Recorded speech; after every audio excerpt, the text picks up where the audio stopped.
Hello, my darlings. Welcome to your Tuesday Thought Twist. I am, of course, your life coach, Deb Penner, and this is your weekly opportunity to get into your brain, take those thoughts, and turn them around a little bit.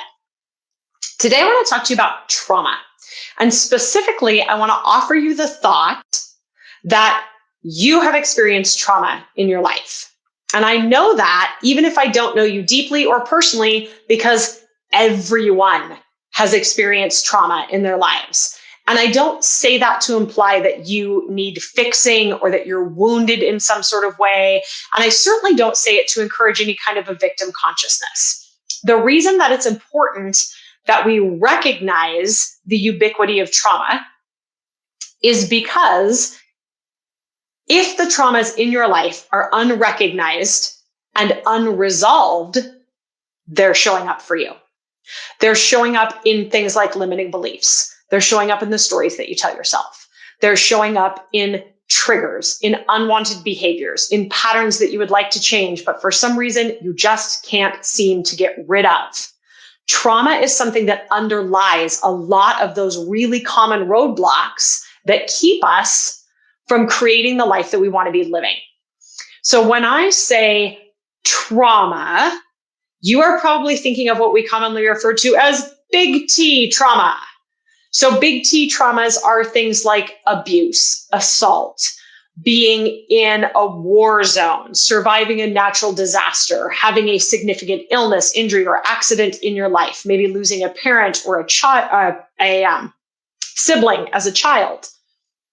So when we hear the word trauma, that's the kind of trauma that we tend to think of, and not all of us have experienced that. So sometimes when we hear everyone has trauma, we think, I don't have any trauma. My life has been good. Nothing terrible has ever happened to me. But my friends, there is another kind of trauma. We call it little t trauma. Okay? And little t trauma is much sneakier.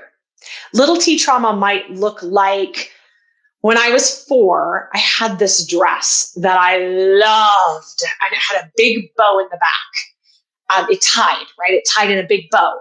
And I went to Sunday school one day wearing this dress that I was so thrilled with.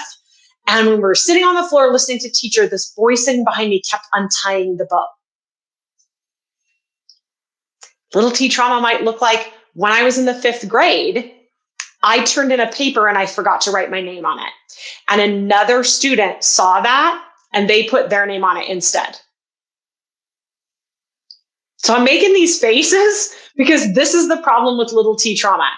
As adults, our rational, logical thinking mind says, so what? That's not traumatic. It's not a problem. It's not a big deal. Okay? We don't actually care at 34 that when we were 7, we lost the spelling bee. You don't care in your logical, rational mind.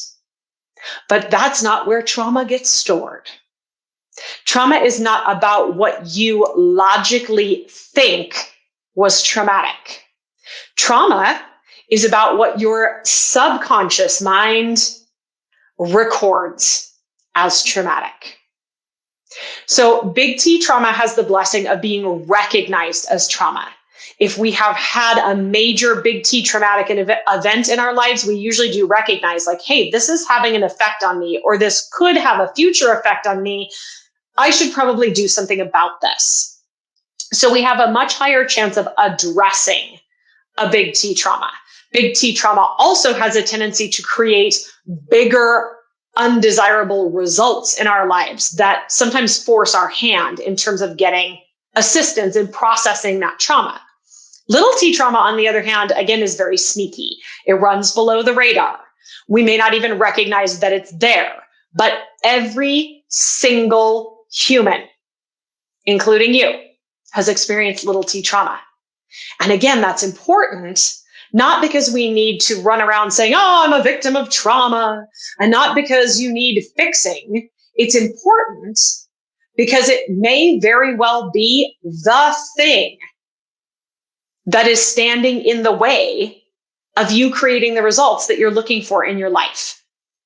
So when we can recognize the presence of trauma, big or little t trauma in our lives, and we can figure out what we need to resolve that, then we dissolve those roadblocks, those things that are standing in our way. So again, those limiting beliefs, the stories, the triggers, the unwanted behaviors or unsolvable patterns. We can dissolve those by getting to the root of them, which is the trauma. So in the next couple weeks, we're going to continue to dive into this. So next week, I'm going to tell you some of the ways that you might be able to notice if you can't immediately bring to mind something that may have been traumatic for you. There are clues. So next week, I'm going to show you how you can begin to notice where trauma may be showing up in your life. And then the week after that, we're going to talk about some of the ways that you can help yourself, particularly with these sneaky little t traumas, to process these, to tell your subconscious mind, hey, this is over and done. Go ahead and file it. I want to move on with my life. If you don't want to wait 2 weeks to get that information, if you're listening to this and you're like, oh, it's me, that's me. I'm the one with little t trauma and it's in my way. Call me.